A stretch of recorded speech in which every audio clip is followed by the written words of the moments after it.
Di dalam satu penjara tinggi hingga 333 lantai ada isi 666 orang, tetapi hanya ada satu meja makan mewah di sini. Di sini tidak ada rasis. Ratusan orang hanya ingin bisa makan sampai kenyang. Uji sangat gampang. Di penjara ini ada banyak lantai, setiap lantai akan ada 2 orang.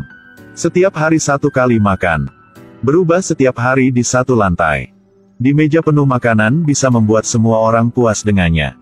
Total ada 333 lantai, bahkan lebih banyak. Semua makanan dimakan oleh lantai atas.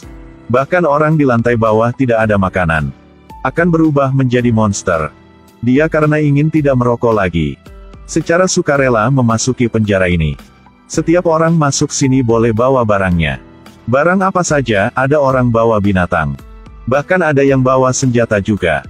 Setelah bangun, dia dikirim ke satu ruangan sangat berbeda. Duduk berhadapan dengan seorang lelaki tua. Tidak ada ekspresi apa di wajahnya. Dia buka mulut lalu berkata lantai 48 punya penjara ini. Pemeran utama pria tidak mengerti, lalu lelaki tua itu melanjutkan. Kita sedang di lantai 48. Jadi hanya bisa makan makanan sisa dari 94 orang di lantai atas. Dia melihat ada lubang besar tidak bisa melihat bagian bawah. Tidak bisa melihat titik akhir. Melihat ke atas hanya bisa melihat 5 lantai dan tidak bisa bagian atas gedung. Dia ingin berjabat tangan dengan lelaki tua itu. Orang tua itu tidak bereaksi apa-apa. Dia mulai berteriak. Berharap bisa dapat informasi apa dari orang-orang di lantai atas atau bawah. Lelaki tua berkata, tidak akan ada yang peduli Anda. Bulan ini kita tidak akan mati karena kelaparan. Tetapi bulan depan belum tahu. Saat itu, lelaki tua turun dari tempat tidur. Pergi ke depan dan duduk. Tiba-tiba ada pesan masuk. Dari atas pelan-pelan jatuh ke bawah. Satu meja makan besar turun ke lantai mereka.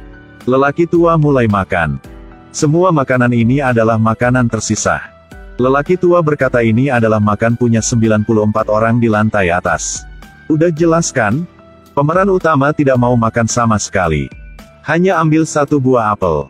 Lelaki tua tidak omong apa, hanya tersenyum saja. Meja perlahan turun ke lantai bawah. Lelaki tua lempar botol anggur yang sisa ke bawah. Bahkan meludahi ke bawah. Lalu kasih tahu pemeran utama. Apapun terjadi mereka tetap mau makan. Terlebih lagi, apa yang saya lakukan adalah apa yang dilakukan orang-orang di lantai atas. Bahkan lebih mual dari yang baru saja Anda lihat. Tiba-tiba ruang memanas. Karena pameran curi 1 buah apel. Lelaki tua berkata karena Anda ambil apel.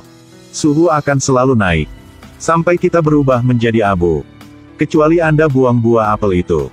Jika tidak kita berdua akan mati di sini. Malam. Tiba-tiba ada suara meledak. Lelaki tua memberitahu lebih baik jauhin dari situ. Meja makan melewat depan dia dengan kecepatan tidak dapat dibayangkan.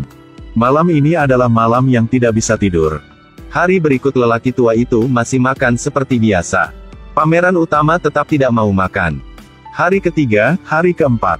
Dia tidak bisa menahan dengan perut yang kosong lagi. Jika hanya minum air tidak akan kenyang. Dia mulai ambil sepotong buncis. Dan makan. Tidak seperti lelaki di depan makan seperti harimau sedang lapar. Mereka selesai makan juga mulai obrol. Di atas ada orang jatuh ke bawah. Muka dia banyak darah.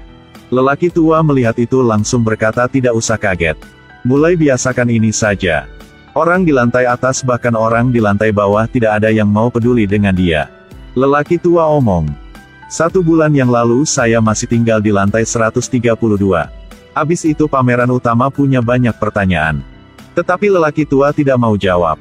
Meja turun pelan-pelan. 1 wanita duduk di atas itu. Sepertinya sangat menyedihkan. Setiap bulan dia akan turun untuk cari anak dia. Meja makan mulai turun ke bawah lagi. Gadis itu dan pemeran utama pria saling memandang. Sampai ke lantai bawah. Gadis itu digendong sama 2 orang turun dari meja makan. Pameran utama berteriak. Ingin lompat ke bawah untuk bantu gadis itu. Lelaki tua berkata jarak antara 2 lantai adalah 6-7 meter. Mari kita melihat Anda akan mati duluan atau gadis itu yang mati duluan. Di bawah ada suara punya 2 pria yang tadi. Gadis itu sendirian naik ke meja makan lagi. Ikut meja makan turun ke bawah. Jelas dia sudah gigit sampai mati 2 orang tadi. Lelaki tua ambil nafas yang panjang, untungnya tadi dia tidak melakukan apa dengan gadis itu. Ternyata gadis itu bukan orang biasa. Berapa hari kemudian, pangeran utama sudah terbiasa dengan tempat ini. Dengan gembira memakan makanan di atas meja. Sama seperti itu. Berdua mereka dengan senang hati. Sudah melewati 20 hari berikut. 1 bulan sudah melalui. Sampai malam itu mulai mendistribusikan kembali sel. Ruang itu dipenuhi dengan bau obat-obatan. Lelaki tua kasih tahu. Bulan ini kita sudah sangat baik hati. Tetapi bulan kemudian belum tentu. Lalu dia tidak omong apa lagi. Mereka setelah bangun. Masih ditempatkan di ruangan yang sama. Lelaki tua yang memegangi kepala menunjukkan kepadanya bahwa ini adalah lantai 171. Ini pertama kalinya saya turun jauh seperti ini. Kurasa tidak akan ada yang bisa dimakan di lantai ini. Tidak ada yang bisa dimakan. Karena kamu lebih muda daripada saya. Menunggu sampai kamu sudah sangat lapar. Saya yakin saya bukan lawan punya kamu. Jadi saya tidak bisa sabar lagi. Akan memotong daging kamu untuk dimakan. Tenang saja, saya tidak akan membunuh kamu. Meja makan sampai ternyata. Seperti apa yang dikasih tahu sama lelaki tua. Di meja makan kosong semua, kecuali ada keajaiban. Semua makanan sampai lantai 100 sudah tidak ada. Meskipun sampai ke lantai kita masih ada. Juga tidak cukup untuk dimakan. Sampai ke hari ke-8, minum air sudah tidak cukup untuk bertahan kelaparan. Lelaki tua itu mulai makan daging punya pangeran utama. Tidak peduli seberapa sakit dia. Pangeran utama tidak menyangka. Gadis itu turun dari atas lagi. Langsung pukul orang tua itu. Potong tali, lalu kasih pisau kepada dia. Dia perlahan jalan ingin membunuh lelaki tua itu. Dalam bulan ini, dia sudah makan daging lelaki tua itu untuk bertahan hidup. Akhirnya, hari untuk mendistribusikan kembali sel. Terima kasih Tuhan. Dia dikirim ke lantai 33. Kali ini, wanita di sebelah berkata. Diri sendiri dulu adalah orang pemimpin semua. Dari tetapkan sel, makanan dan amati mereka. Karena dia merasa bahwa dia bisa berubah tempat ini. Jadi dia turun ke sini untuk bangun orang lain. Tidak menyangka dia tidak bisa naik ke atas lagi. Seperti saya tahu di sini ada sekitar 200 lantai. Di bawah lagi tidak ada yang masih hidup. Bahkan setiap hari saya makan. Akan mencoba berubah tempat ini. Kasih tahu orang lantai bawah jangan makan banyak. Bagi makanan buat orang di bawah lagi. Setiap kali seperti itu, ditolak semua. Meskipun seperti itu, dia masih mencoba. Pangeran utama omong jika mereka tidak ingin mendengar wanita itu omong. Dia akan buang air besar di setiap piring makan. Saya ingin tahu bagaimana kalian akan makan. Orang di bawah mendengar itu, ternyata berhasil. Setelah melalui beberapa hal, manusia akan berubah. 1 bulan melalui. Mereka dikirim ke lantai 202. Rekan karena tidak bisa bertahan. Memutuskan untuk bunuh diri. Melihat ke lantai bawah sangat jauh tidak dapat melihat di lantai paling bawahnya. Orang di bawah juga banyak. Dia mulai ada ilusi.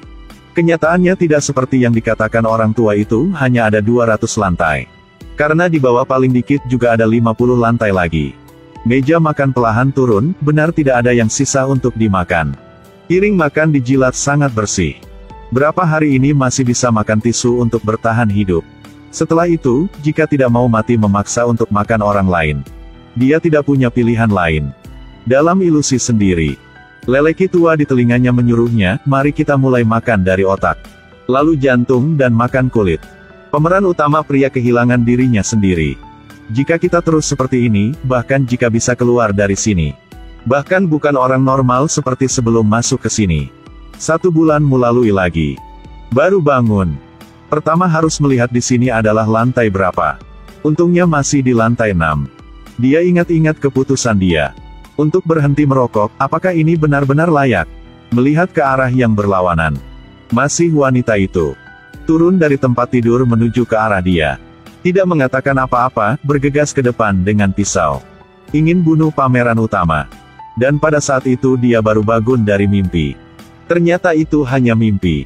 Dia coba melihat kembali ternyata masih di lantai 6.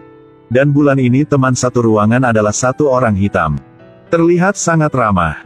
Memiliki tali di tubuh, ingin naik ke lantai atas. Lalu keluar dari sini. Mereka setuju. Saat mau sampai ke lantai 5. Di atas tiba-tiba lepasin talinya. Untungnya ada pangeran utama selamatkan dia. Pria hitam karena hilang tali, dia menjadi sangat sedih, putus asa. Tidak menyangka mimpi udah hancur. Melewati masalah ini, mata mereka telah berubah.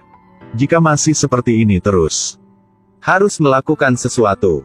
Jadi mereka lepasin tempat tidur di sini. Ambil pipa baja menjadi senjata. Mereka berdiri di atas meja makan. Ingin kontrol makanan di setiap lantai. Seperti baru membuat setiap orang bisa makan. Orang-orang di lantai atas mudah dikendalikan. Sampai lantai 33 ketemu sama satu orang hitam lagi. Berikan mereka informasi. Pasti menyampaikan berita ini ke lantai atas. Bagaimana cara kalian mengontrol makanan? Pada akhirnya, cepat atau lambat, akan tidak ada lagi. Orang-orang di sana tidak tahu apa yang mereka lakukan. Hanya ingat sinyal lengkap. Kirim ke lantai paling atas. Dapat membangunkan hati nurani mereka. Dua orang mengambil satu kue sebagai sinyal. Terus turun satu lantai demi satu lantai. Sampai lantai 48 mengandalkan saran. Tidak mampu memecahkan masalah. Mereka mulai membagikan sedikit makanan. Sampai ke lantai 100. Orang di sini masih dapat sedikit makanan. Dengan sedikit kekuatan, masalahnya terpecahkan. Tetapi sampai ke lantai 200. Mereka tidak kuat lagi. Jadi dua orang terluka parah. Masih mau turun ke bawah lagi. Hampir tidak ada yang utuh. Sampai ke lantai 333. Melihat satu gadis. Tidak bisa membayangkan bagaimana dia bisa hidup. Mereka memberinya kue yang dijaga lama untuk gadis kecil itu makan. Pria hitam karena hilang banyak darah. Sudah mati di sini. Kue manis juga sudah habis. Berita untuk lapor ke atas juga sudah tidak ada. Dalam ilusi pria kulit hitam katakan, kue bukanlah sinyal. Mungkin bahwa gadis ini adalah sinyal yang bisa menyelamatkan mereka.